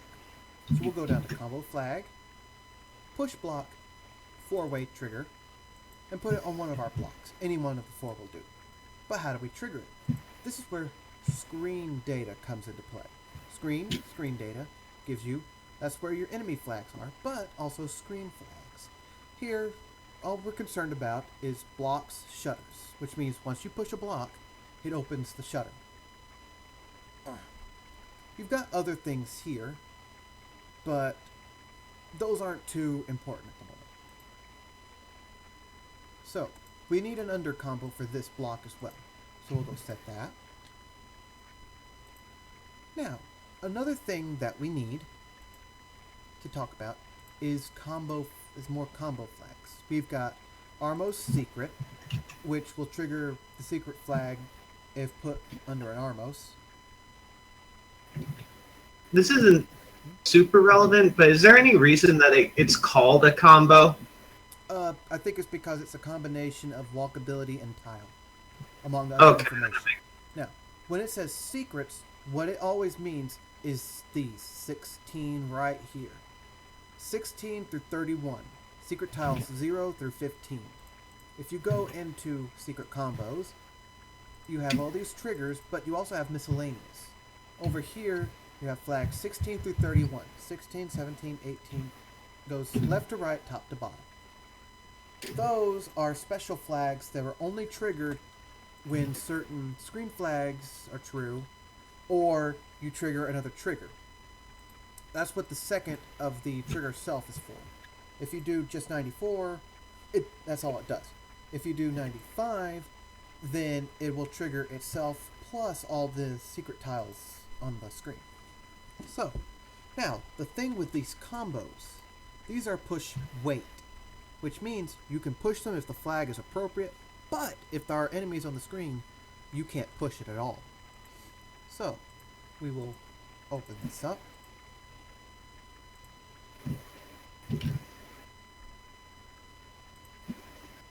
And now,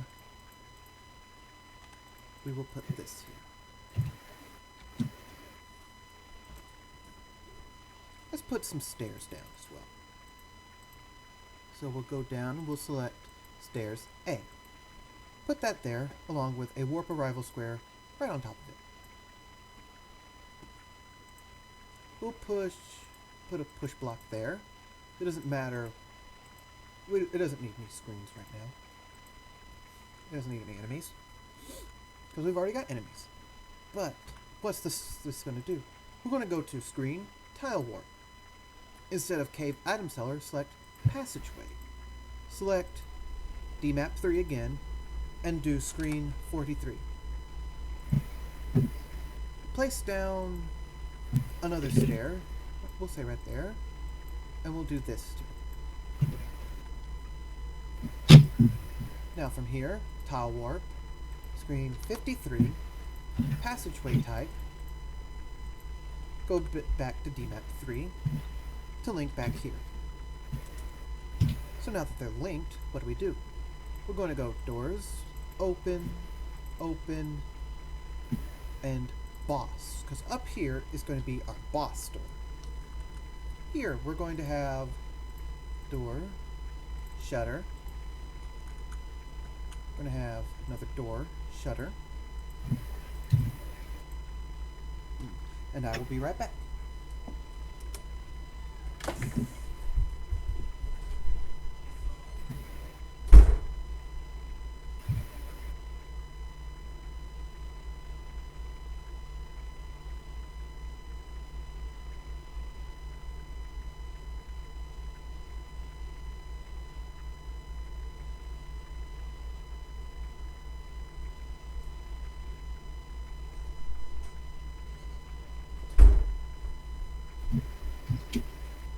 My question is, when do we get to the QuickTime events? I'm back. Okay, so from here, we're going to put an enemies. We're going to put some Stalfos again, because that's what this dungeon is. We're going to have 4 Stalfos. We're going to have... You know what? Let's put a little water in some of these rooms, just so it's a little bit more interesting. Oh god, it's the water temple! So we'll put a little water over here, a little over here, a little here, here, and right there. Then we'll put some water in this room as well. There we go. That looks much nicer. So, save. And we will have item, boss key. Now, key, boss. This time we will go to screen data, enemy flags, and we will have first enemy carries item. We'll come over here, and now most dungeons have a dungeon item, right? So we're going to make our dungeon item. So we'll put it here. We'll get some stairs going. Now we are going to have some enemies in here. We're going to have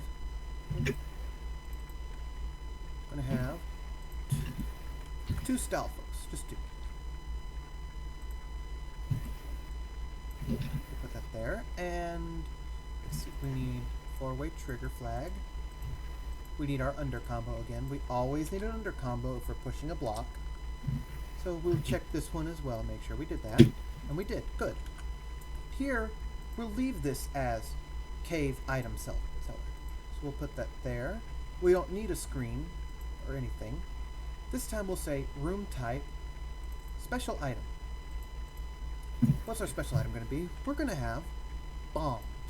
We're going to give the player some bombs. And we're going to have... Why don't you trust them with those? We're going to have some secrets in here. We're going to have 2 bumpable walls.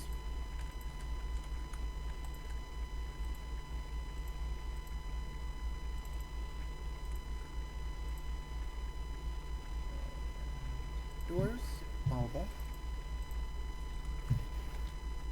So in this one right here, we're going to have a shop. We're going to say guy, a bay, room type, shop. We're going to make another shop. First, we're going to make 2 strings. We're going to say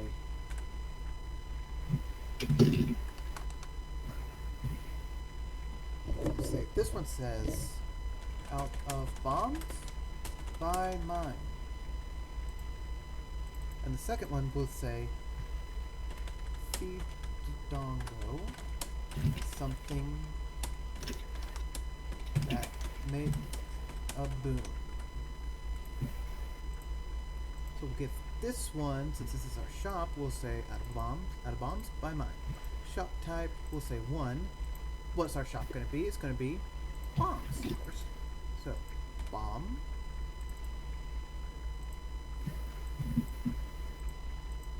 And we're going to have 8 bomb ammunition, and we're going to have 1 bomb ammunition.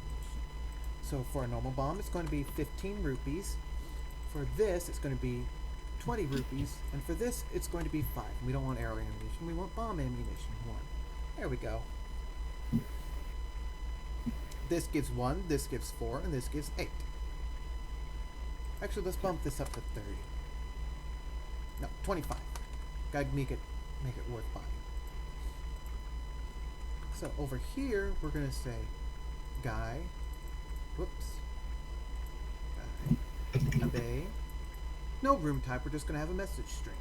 Because dungeons usually have guys that give you hints. So we have that. Now, here's going to be our boss room. We're going to do shutters. Of course. Enemy. Alone Dodongo. To beat it, you need a bomb. So that's where your item comes in. We also have a reward if you beat the boss, so we're going to give a heart container, put it in the middle of the room. Screen data. Enemy flags. This time we're going to click dungeon boss, don't return. This means that in this screen, bosses will never return. No enemy will ever return in this screen once all enemies are defeated. We'll hit enemy's item. And now up here, we are going to have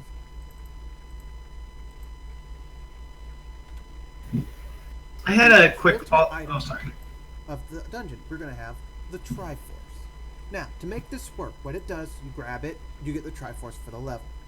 However, to make when it warps you, you need to make a side warp. So, we need to move it from Cave Item Cellar to Entrance Exit to Screen 10. Now, what were you going to say, Ryu? I'm sorry, this is just a quick follow-up from before. Is there a way to put a save point in the dungeon? Yes, actually. We will, we'll select, let's this tile right here. We'll go to edit combo. Click on the drop down next to the type. Hit S, and there's your save point. And Oh, if you sit okay. on that tile and you press a certain button, I believe it's start. You bring up the save menu, and you can save. Gotcha. So let's put some Stalfos in here.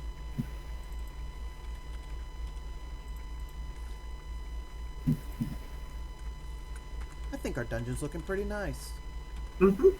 So, from here, why don't we test? Make sure how it works. Let's load it. We have our two weapons, our sword and our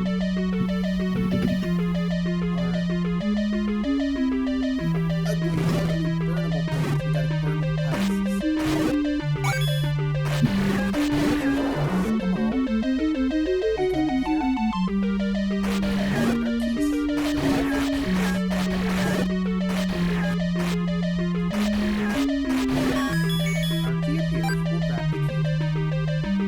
Got the key from the keys.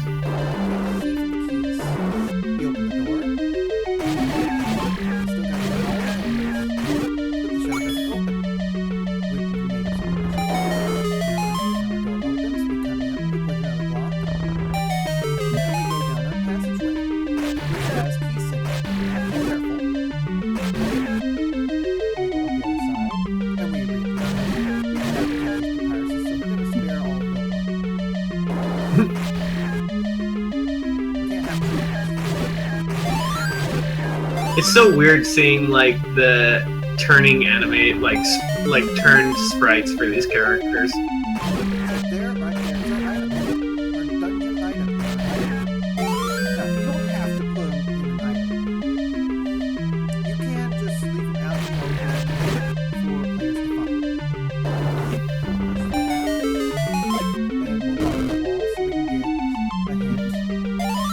And we'll go on the wall so we can get a hint. Something to make them move. But we still need our boss key if we want to get to that Triforce piece. So we'll come over here. We can't spare these pieces. Now we'll bomb this one operation, and out of bombs, buy mine. We'll buy one of them, because that's all we can afford. And we gotta make sure we have two for the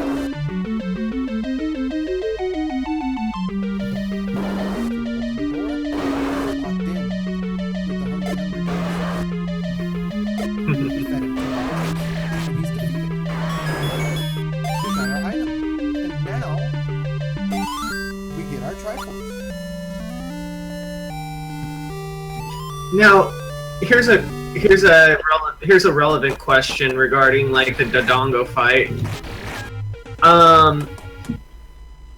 Excuse me, sorry. One moment. It's okay. Sorry, I swallowed the wrong way. It's okay. Say that like okay, so I know on the first Zelda this is relevant. Just on the first Zelda, obviously you had to have the bombs ahead of time, but like on subsequent Zeldas, like there would be like plants that you can cut down that will always give you a bomb. Can you do something like that that like not only will give you a bomb but like also respawn? Yes. What you do is, if you see this area up in the top right where it says cycle, if you pick a combo, this cycle right here, you can pick a combo to where after it's done animating, it'll turn into that combo. Perfect. You do that.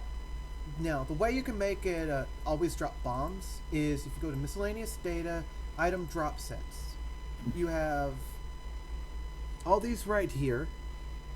Default, bombs, rupees, tall grass combos.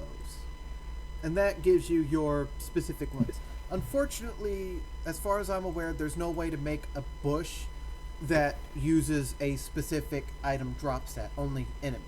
So, as of now, you could only do that with tall grass. Well, what if you made... Sorry. So you'd have to sacrifice the tall grass combo on the overworld to make that happen in dungeons. What if you made like a bush sprited NPC that did that? That you could do.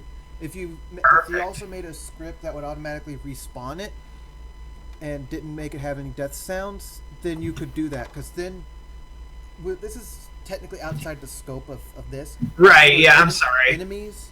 Here's the enemy editor. You can edit an enemy, and if you see down here item set, you can give it a specific item set, like bombs 100%. So that way, That makes you sense. could make it do that. Oh, another thing I want to Yes. talk about is Sorry, I got off track there. is more item combos. Like I said, you don't have to make these little item sellers to give your players items or special dungeon items. You could also use this treasure chest combo. The way it works is you don't have to press a button to open it, but you walk up to it, and it opens up as like an Armos. And you have to use flag 10 on it. Armos/chest item. Then you have to go in here, room type special item, as always. Select your item, and then it's going to give you that item once you activate it. In this case, in this tile set, this already has that flag set inherently, so you don't need to worry about that. Now, if you want to check the flags on your screen, another good thing you can do is press F. That shows you the flags that you have available on your screen. It's pretty handy. So, with all that done, now you have a working overworld and the basics of a working dungeon. So, I'm going to end the stream here, but I'd like to give you all some more homework to actually do off stream. I want you to fulfill this. This is your homework. I'd Great. like you to finish it and send it to me in a .qst file at leisure and wherever is most convenient for you. You'll probably want to also write that in the YouTube description. Mm-hmm. And I just remembered there was an item I forgot to talk about. We forgot to talk about the map and the compass. The map is pretty simple. We'll place it here. And compass, we'll place it here. Okay, so back on the D-map, you saw this compass thing here. That shows you an icon that appears in your map once you collect the compass item. You set it the same way as your continue point. Map, I'll show you what that does real quick right now. Go back to the player, select your thing. We'll have to go recollect the key first in order to get these, but I think it'll be worth it.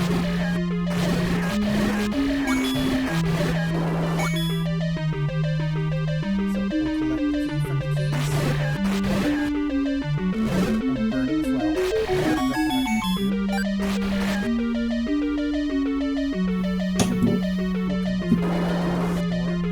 Now watch the map up here in the top left as we collect this. Now we have a visual representation of our map right there on our screen.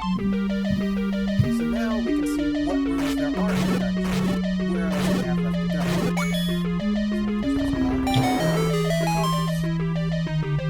now we have the flashing light that shows us where the boss and where the Triforce room is. And that's about it. That's the basics of your dungeon. So, I'd like you to, off stream everyone, I'd like you to make a dungeon. 14 screens and size. Doesn't have to be linear, just make sure it has a clear start and end with your entrance and your Triforce piece. Make sure it has a map and a compass to collect, your boss, the Triforce key, and a guy room with any message you want. It doesn't have to be linear. It doesn't have to be big old square where you're just going from one room to the next linearly. Make sure to make it branching paths like I did there, where it's not all just one path, and make sure to use various types of doors. If you want bombable walls, make sure to make a room right next to it or nearby that you can get without the bombs that will have enemies drop your bombs.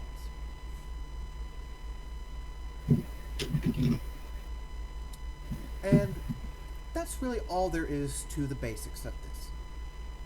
place down your combos, you work your D-maps. So, I hope you all enjoyed, and thank you for coming with me on this quest. And I hope Thanks to for- see you all. And remember, if there's any other help that you need, under the stream, I have a link to PureZC, a website with great resources to help you all. So, thank you all for joining, and I'll see you all next time.